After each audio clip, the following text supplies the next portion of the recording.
You know that moment when someone pushes you just a little too far?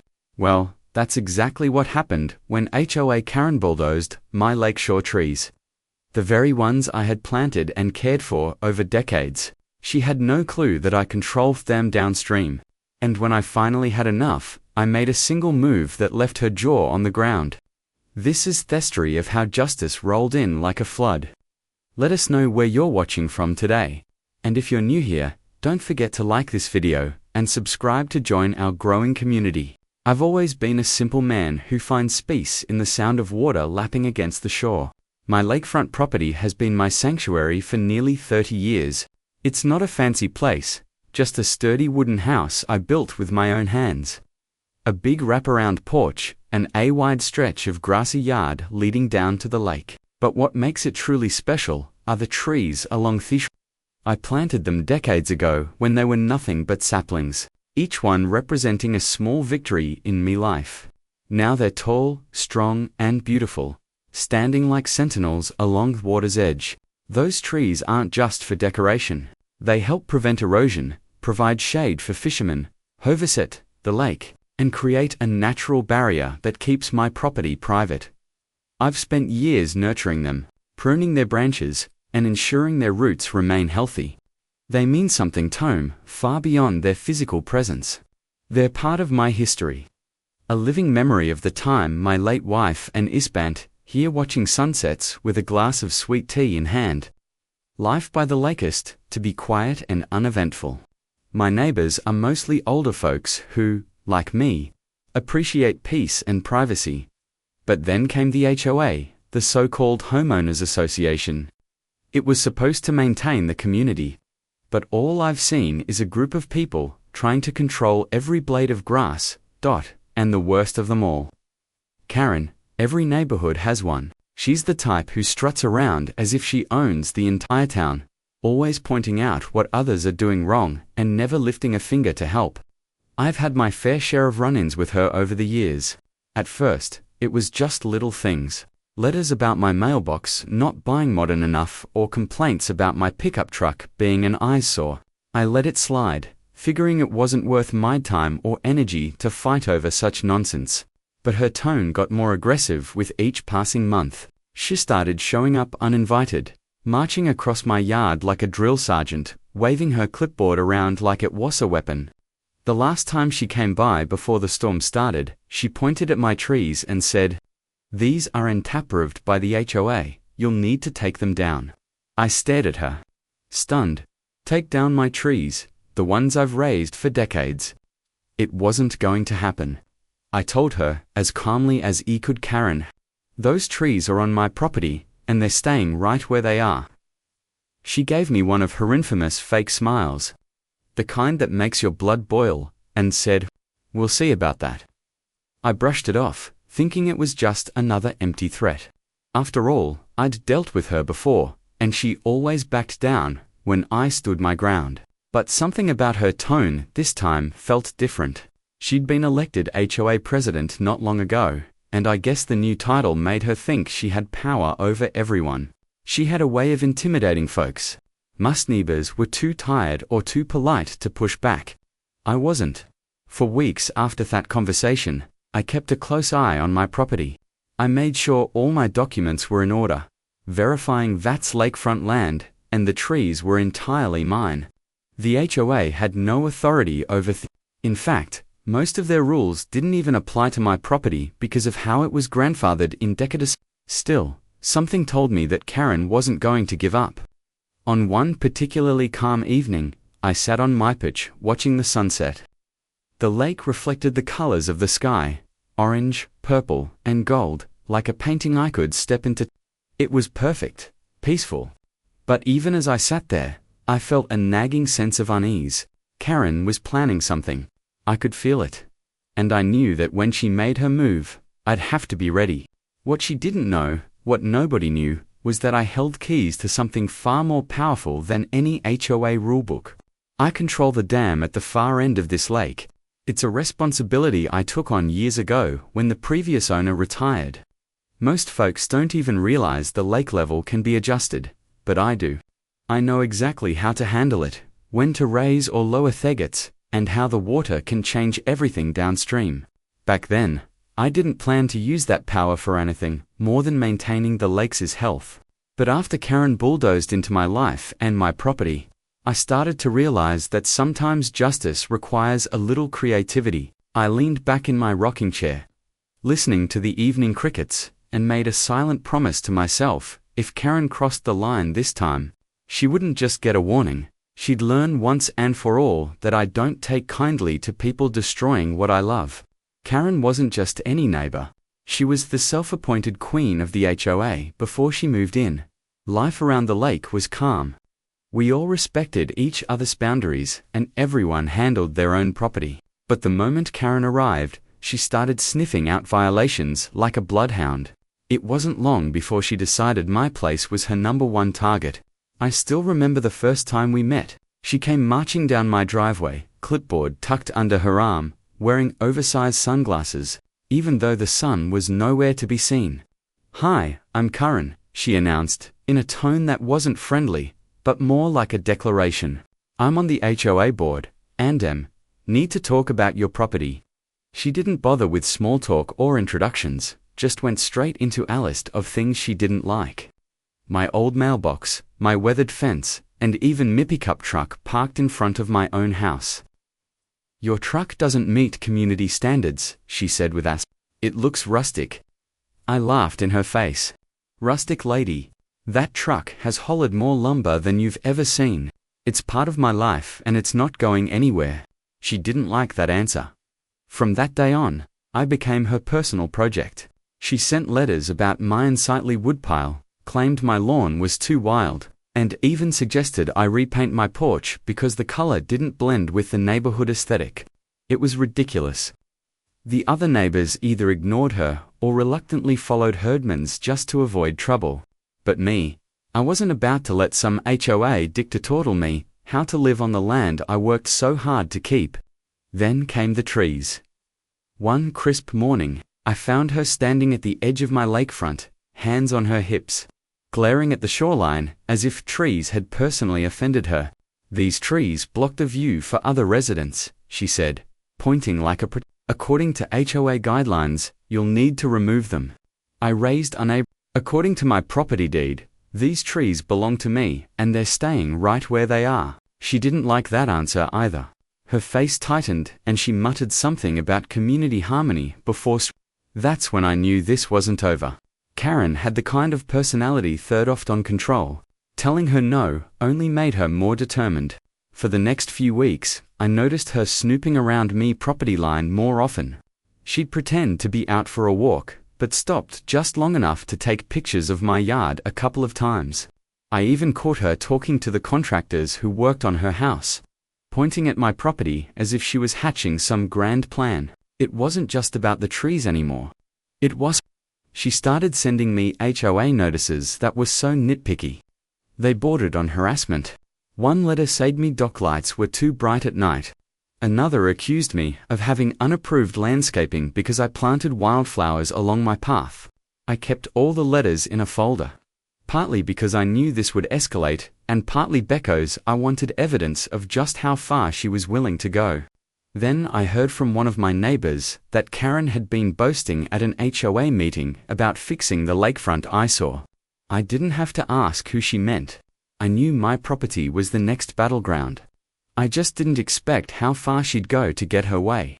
One Saturday morning, I was sitting on my porch sipping coffee when I heard the rumble of heavy machinery. At first, I thought one of the neighbors was having work done on their driveway. But as the sound grew louder, I set down my mug and walked to the edge of my yard, and there they were. Two massive bulldozers parked on the gravel road with Karen standing nearby, arms crossed and wearing a "What the hell is this?" I demanded, marching over. Karen gave me a sweet but venomous smile. "The HOA approved a landscaping improvement. These trees are being removed today." I could feel the blood pounding in my ears. "On whose authority?" I growled. "Mine," she said flatly. "We've been patient long enough." I was stunned, angry, but I also knew I needed to play this smart. As much as I wanted to stop her right then and there, I could tell that arguing wasn't going to get me anywhere. Karen had convinced herself she was untouchable, but she didn't know who she was messing with or what kind of leverage I had. I clenched my jaw and stepped back. "Fine," I said slowly. "Do what you have to do." The look of triumph on her face told me everything I needed to know. She thought she'd won, but in that moment, I'd decided if Karen wanted a war, she was going to get one. And I had something far more powerful than bulldozed. I went back to my porch, sat down in my rocking chair, and watched. If she wanted to destroy what I loved, she was going to pay for it in a way she never saw coming. That morning is burned into my memory like a scar. The rumble of the bulldozers echoed off the still surface of the lake, breaking the peace I had treasured for decades. I stood on my porch, gripping the wooden railing, watching as the machines crept closer to my shoreline. My trees, the ones I had planted with my late wife's hands, stood tall and proud, unaware that their fate rested in the hands of a woman who cared more about neighborhood aesthetics than the history written into every branch and leaf. Karen was there, of course, standing beside the machines like some kind of general, ready to send her troops into battle. Her arms were crossed, her sunglasses reflecting the morning light, and that smug smile offers, the one that said, "I've won," made my blood boil. I could see the contractors talking to her, pointing at trees as if they were planning the attack. I walked down to the edge of my property and called out, "These trees are on my land, and you have no right to touch them." Karen turned slowly, her smile never faltering. "Oh, we're well within our rights," she said. "The HOA approved this removal. We're doing this for the good of the community." I clenched my fists. "The community? These trees don't bother anyone but you, Karen. You're not the community. You're just a busybody with a clipboard and an ego the size of Texas." The contractors shifted uneasily, clearly uncomfortable with the brewing confrontation. One of them, a young guy with a ball cap, looked at me and said, "Sir, we're just doing what we were hired to do. You might want to talk this out before we start." I glared at Karen. "There's nothing to talk about. You so much as touch one of these trees, and you'll regret it." Karen smirked, tilting her head. "Is that a threat?" "No," I said, my voice low and steady. "That's a promise. But here's the thing. I knew it couldn't stop the bulldozers physically. If I laid a hand on anyone, I'd be Theon in handcuffs, not her. I had to think bigger, smarter. And that's when thought came to me. She has no idea who she's dealing with. I own the dam. I control the lake. I could raise or lower the water levels with the turn of a wheel, and if she wanted to destroy my trees, well, maybe I'd let nature do a little destruction of its own. Still, he wasn't about to just stand there. "You'll be paying for every inch of damage."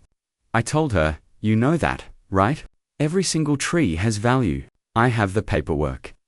Karen shrugged like she was brushing off a speck of dust. "The HOA will handle any complaints. We've dealt with people like you before, stubborn old men who think rules don't apply to them."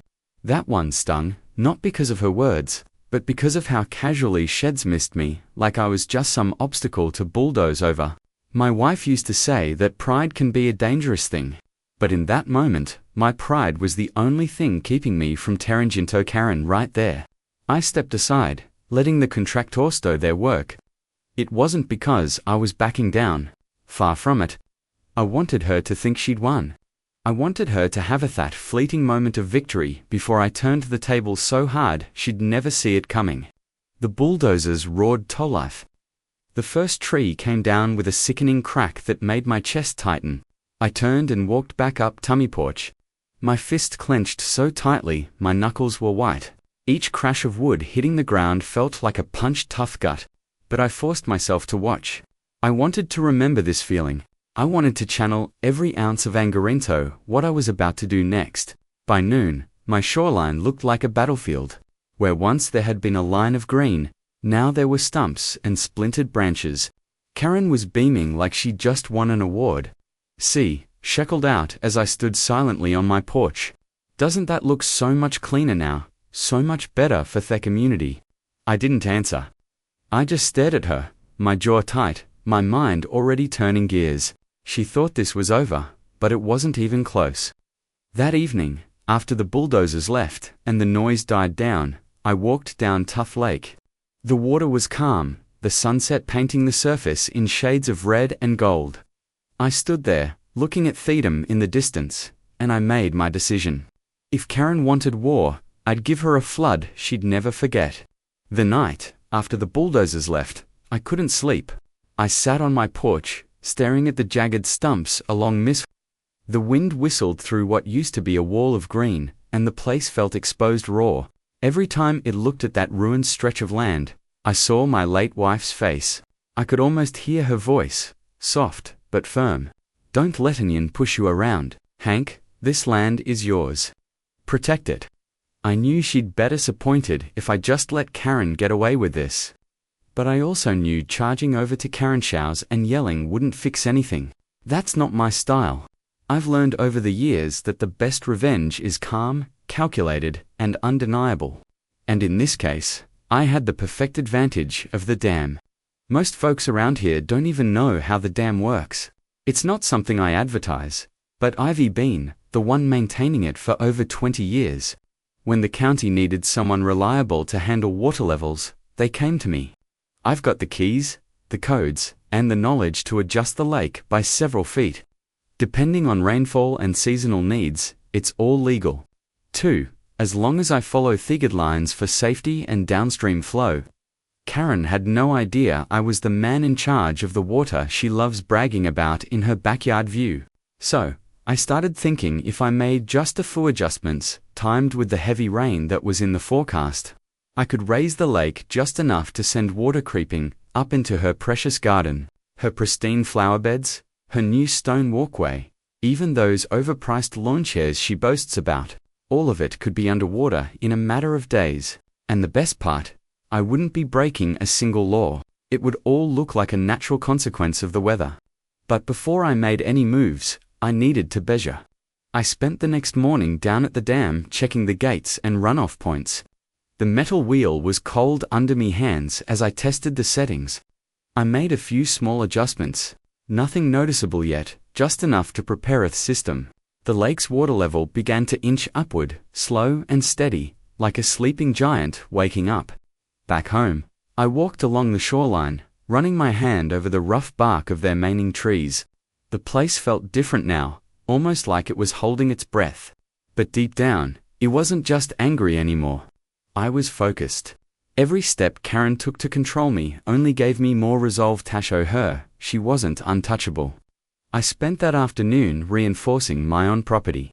I raised my dock, secured my firewood pile, and cleared out any low-lying debris. If water was going Tories, I wanted to make sure my place came out looking better than hers. I even called an old friend who used tow work in landscaping and asked him to appraise the cost of replacing my trees. She'll be paying for this, I told him one way or another. Meanwhile, I kept an eye on Karen. She spent that day gloating, strutting around her yard, like he a peacock. I could see her from across the lake, giving tours of her improved view to a couple of her HOA buddies. They pointed at my property, shaking their heads like I was some old fool stuck in the past. I just smiled. Let 'em laugh now. They had no idea the storm that was coming. That evening, the weather forecast confirmed what I was counting on. Heavy rainfall over the next 3 days, perfect.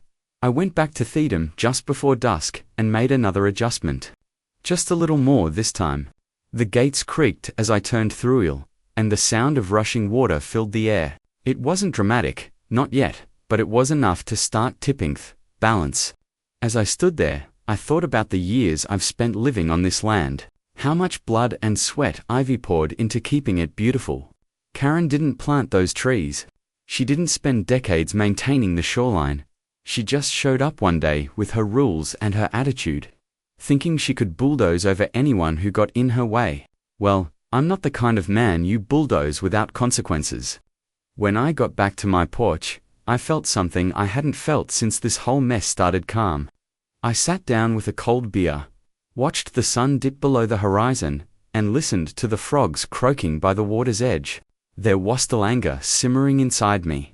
But now it was focused, sharp like a blade. Karen thought she'd humiliated me. But what she didn't know was that I was just getting started. The lake was rising slowly, silently, and soon it would carry a message she'd never forget. The next morning, I woke to the sound of rain tapping on my roof, steady and sure, like nature itself had joined Miss. The lake's surface rippled under the grey sky, already looking fuller than usual. I sipped my coffee on the beach, watching the water creep a few inches closer to the shoreline. It was subtle, but I noticed it, and I knew Karen would notice soon enough.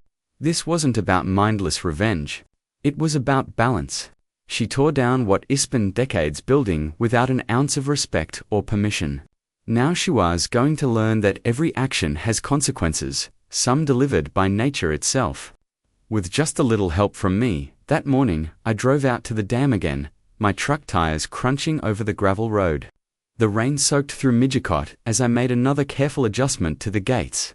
It was a small tweak, just enough to let the water rise naturally with the rainfall, but not enough to draw suspicion to anyone else. It would look like the lake was simply reacting to the weather. I've done this long enough to know the system inside and out. I could predict where the water would go, how far it would stretch, and what areas would take the brunt of the overflow. And wouldn't you know it, Karen's backyard was right in the path. On the way back, I swung by my neighbor's house, old Jim, who lives toilets down. He's a good man, the kind who minds his own business. I casually asked him if he'd heard about the rain forecast. "Looks like we're getting a good soaking this week," I said. He nodded, looking out at the lake. "Yeah, it's been a while since we had a real downpour. Probably time for the lake to swell up some," I smiled. That's exactly what I wanted to hear. If anyone asked later, this would all seem like Mother Nature's doing, not mine. By the afternoon, the waterline had already risen enough to lap at the bottom of my dock. I adjusted my boat ropes, making sure everything was. Then, I grabbed a pair of binoculars and looked across the lake toward Karen's property. She was out in her backyard, of course, fussing over her flower beds and that ridiculous stone path she'd been bragging about at last HOA meeting. It was funny, she didn't have the slightest clue that her precious landscaping was about to become a swamp. I spent the rest of the day preparing my property for the coming days. I moved firewood onto higher ground, rolled up my outdoor rugs, and tied down my patio chairs. Everything I did was quiet, methodical, like I was getting ready for a storm. And in a way, I was not just a storm of rain, but a storm of karma. That night, the rain came down harder, pounding on my roof like a drum. I walked out to the edge of my yard with a flashlight, watching the water creep higher. My shoreline was thin. I'd lived here long enough to know how to protect it. But Karen, she'd never faced this kind of problem before. She spent so much time trying to make her yard look perfect that she forgot how unpredictable nature can be. I could almost picture her face when she'd see the water swallowing up her prized tulips. The next morning, I went for a walk along the lake road. The air smelled of wet earth and pine. As I passed by Karen's property, I noticed Sedge was already out there standing in her yard with her hands on her hips. The water had crept up onto her perfectly manured grass, leaving muddy streaks where it pooled. I gave her a friendly nod as I walked by. "Quite the rain we're getting," I said, my voice steady. She didn't look pleased. "This is ridiculous," she snapped. "The lake hasn't risen like this in years." I shrugged. Nature has its way of reminding us who's in charge. She glared at me like I had something to do with it. And technically, she wasn't wrong, but she had no proof. And I wasn't about to give her any reason to suspect the truth. Over the next 2 days, I made small, careful adjustments at the dam nothing dramatic, just enough to keep the water steadily rising. By the third morning, Karen's backyard wash-off flooded. Her stone path was under a shallow sheet of water, and her expensive lawn chairs were bobbing like. I watched from my porch with a calm satisfaction. Sipping my coffee, Ask ran around frantically, trying to save her garden decorations. The best part, the HOA could do nothing about it. It wasn't against any rule for the lake level to rise during a rainstorm, and I was well within my legal rights as Thetham's caretaker. Karen wanted to play hardball. She just didn't realize I owned the ball, the field, and this. By the 4th day of rain, the lake looked like it had grown a new personality. The water was dark and restless, climbing steadily over the grass and creeping toward Karen's pristine backyard. I woke up early that morning, poured myself a steaming mug of coffee, and stepped out onto my porch just in time to see the drama unfold across the lake. Karen was already outside, pacing like a general whose troops were losing ground. Her perfectly stilled hair was plastered against her face from the drizzle, and her bright pink raincoat looked more like a defeated flag than a symbol of control. Her once impeccable garden, the one she used to brag about at every HOA meeting, was now half submerged. Those fancy tulip beds she'd paid a small fortune for were drowning, their bright petals floating away like confetti from a ruined party. I couldn't help but smile. It wasn't a cruel smile, but one offset. She'd bulldozed my trees without a second thought, laughing as she destroyed decades of work. Now she was learning that when you disrespect someone's land, nature has a way of settling the score, especially when that someone happens to control the dam. As the water continued to rise, I saw her hurrying to salvage her backyard furniture. She waded into the ankle-deep water, struggling to drag heavy wrought iron chairs to higher ground. I could hear her shouting, even from across the lake, "This is outrageous, somebody needs to fix this." I chuckled to myself. I guess she thought yelling at the water would make it go back where I'd came from. Later that day, I walked over to the general store in town. It's a small place at B, but it's where everyone catches up on local gossip. Sure enough, a couple of neighbors were talking about Karen. "Did you see her?" One woman whispered, leaning over the counter. "It's like a swamp out there." "Serves her right," said old Jim, who was grabbing a bag of feed. "She's been pushing everyone around for months.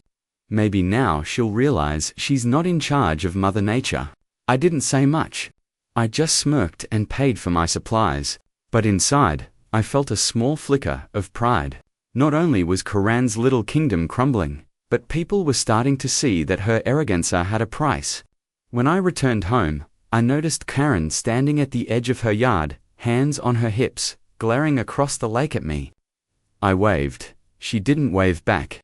Instead, she stomped inside her house, slamming the door hard enough that I could hear it echo over the water. That evening, the rainfall intensified and I made one last careful adjustment at the dam. The water surged enough to push things over the edge, literally. By the next morning, Karen's prized stone path was completely ubed, and her expensive garden ornaments were floating like driftwood. Her backyard looked less like a lawn and more like a shallow pond.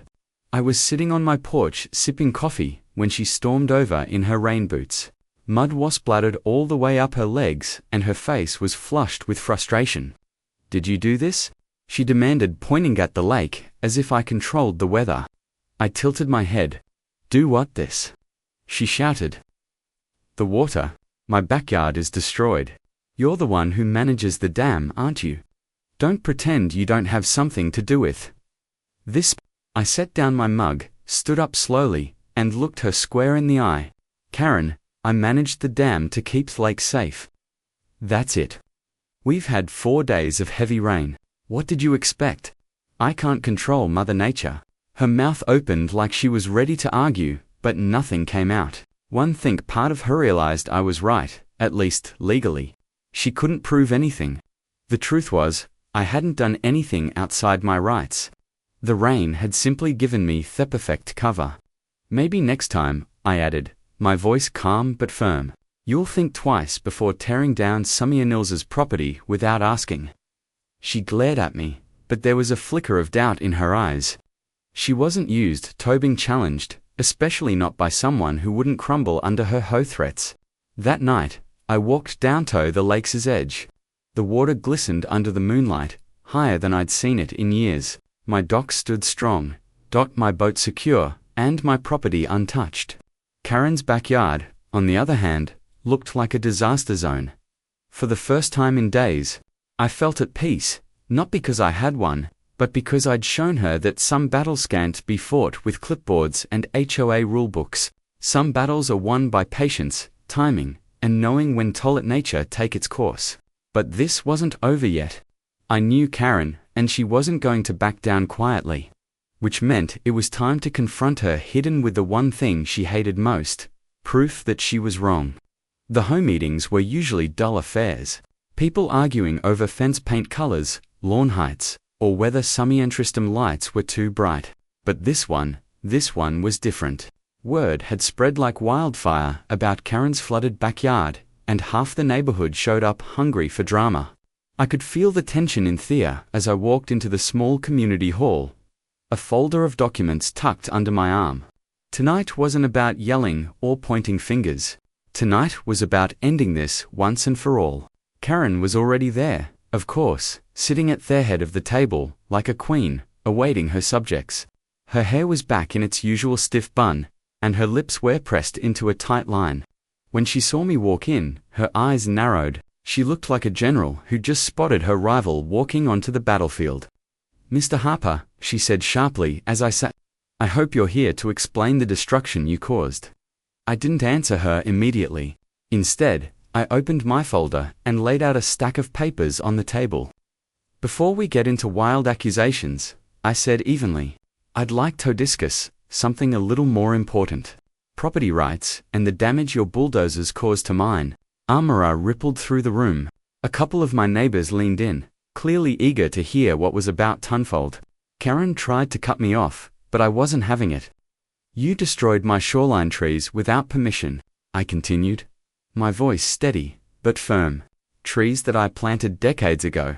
I have photos, receipts, and official property surveys showing those trees were fully within my boundaries." "You trespassed, Karen, and that's a serious legal matter." She crossed her arms, her jaw. "The HOA approved that removal. We had the right to ensure the HOA has no jurisdiction over my lakefront," I said, cutting her off. I pulled out a copy of my property deed and slid it across the table.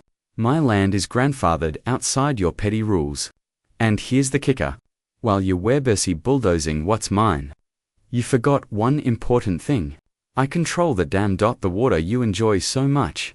The water you love to brag about in your backyard meetings. I manage it." The room went.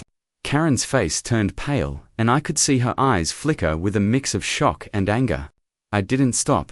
I wanted every person in that room to understand exactly who they were dealing with. "I've been the caretaker of that dam for over 20 years, I continued. "The county put me in charge because I know this land and this lake better than anyone. When it rains, I manage the levels to prevent flooding, unless someone decides to pick a fight and destroy what I've built." Karen slammed her hand on the table. "Are you admitting you flooded my property on purpose?" I stared at her, calm and collected. "I didn't have to do a thing. Nature handled it just fine. But let's be clear, Karen. Your backyard flood is nothing compared to the damage you caused me. You're liable for every single tree that was destroyed. And I'm not asking for an apology. I'm asking for payment." I pulled out a written estimate from my landscaper, outlining the cost to replace and restore my shoreline, tens of thousands of dollars. I slid it across the table, watching her face contort. "Either the HOA covers this, or I'll see you in court. And trust me, I'll win. I have evidence, witnesses, and a legal right to my property. You, on the other hand, have a nothing but a bruised ego." The room erupted in whispers. A few neighbors nodded at me, clearly fed up with Karen's bullying. Old Jim spoke up from the back. "Karen, I think he's got a point. You've been overstepping your bounds for a while now. Maybe it's time you backed off." Karen's face went red as a tomato. She opened her mouth to argue, but couldn't find the words. She knew she was cornered, and I wasn't finished. "One last thing," I said, leaning forward. "If the HOA trees anything like this again, I won't just bring lawyers. I'll contact the county. I'm sure they'd love to hear how their damn caretaker is being harassed by a rogue HOA president." The silence that followed was heavy. Karen looked around, expecting support, but no one said a word. Her power was crumbling right there in that room. I stood up, gathered my papers, and looked her dead in the eye. "You wanted control, Karen? You just lost it. Stay off my land. This is your last warning." Then I walked out, leaving her fuming, as the rest of the HOA murmured behind me. I knew deep down this was the turning point. Karen had finally met someone she couldn't bully. And now it was time to finish what is. The days following that HOA meeting felt like a weight had finally lifted off my shoulders. Karen, for the first time since she'd moved into this neighborhood, went quiet. No more surprise visits, no more smug lectures about community standards, and certainly no more bulldozers showing up on my property. It was like someone had clipped the wings of a noisy bird, and the peace I'd fought for was finally settling back over the lake. But I didn't just let it end there. I made sure everything was buttoned up legally. My lawyer drafted a formal letter to both Karen and the HOA board holding them accountable for the destruction of me trees. The evidence was overwhelming: photos of the bulldozers, receipts from my landscaper, and the official survey maps that proved every inch of that shoreline belonged to me. They had no way to fight it. Within 2 weeks, I received a check that covered the cost of replanting and restoration. It wasn't just about the money. It was about making them take responsibility for what they had done. The day that check arrived, I walked down to the lake with a sense of victory humming in my chest. The water had settled back to normal levels, and the dam was running smoothly again. I adjusted the gates one last time, ensuring everything was balanced. Watching the flow of water, I felt like I'd not only protected my land, but also my pride. Karen, on the other hand, had taken a serious hit. Word spread fast around the neighborhood about the meeting and the payout she'd been forced to make. A few folks who'd been intimidated by her before started standing up to her. The next time I passed by the community mailbox, one oft older neighbors clapped me on the shoulder. "You gave her exactly what she needed," he said with a grin. "Some Ionetto show her she's not queen of the world." I just smiled. Sometimes, you have to let the floodwaters teach the lesson. With the settlement money, I hired a local crew to replant the shoreline.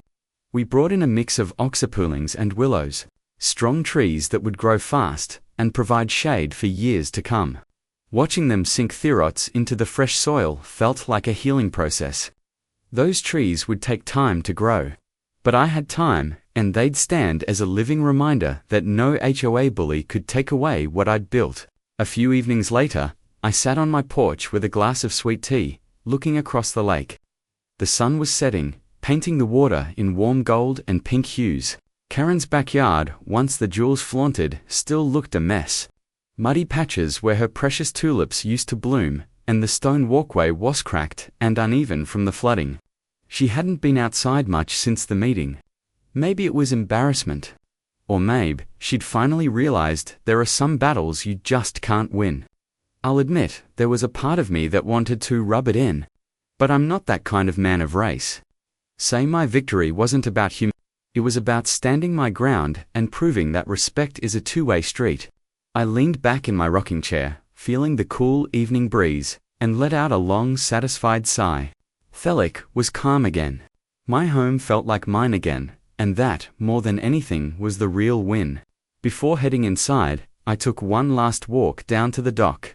The new trees were already standing tall in their fresh soil, and I could hear the faint sound of frogs along Thessia. I rested my hand on one of the saplings and thought of my wife. "We did it, darling," I murmured. "We kept this place safe.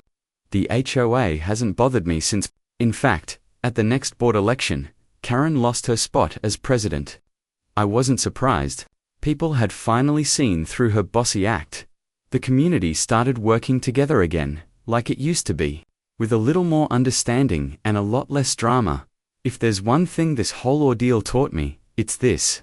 Don't underestimate a quiet man with deep. You can bulldoze his trees, but you can't bulldoze his resolve. Karen learned that the hard way. And as far as I'm concerned, justice was served. Looking back on everything that happened, I realized this wasn't just about trees or a flooded garden. It was about respect. Respect for the land, for hard work, and for the simple life I've built by this lake. Karen thought she could bulldoze my property and my pride. But what she didn't understand is that this place holds my history, my memories, and me heart. Every tree I planted carried a story, and every inch of this land reminded me of my late wife's laughter in quiet summer evenings. Watching the water rise and reclaim Karen's garden wasn't about revenge. It was about balance. It was about showing her that no one is above nature or the truth. In the end, I didn't just win a fight with the HOA, I reclaimed my peace. Now, When I sit on my porch at sunset, I see new saplings standing where the old trees once were. They're small, but they're growing strong, just like me. And every time I look at them, I'm reminded that sometimes justice doesn't come with shouting or fists. It comes with patience, strength, and the quiet certainty that right will always stand.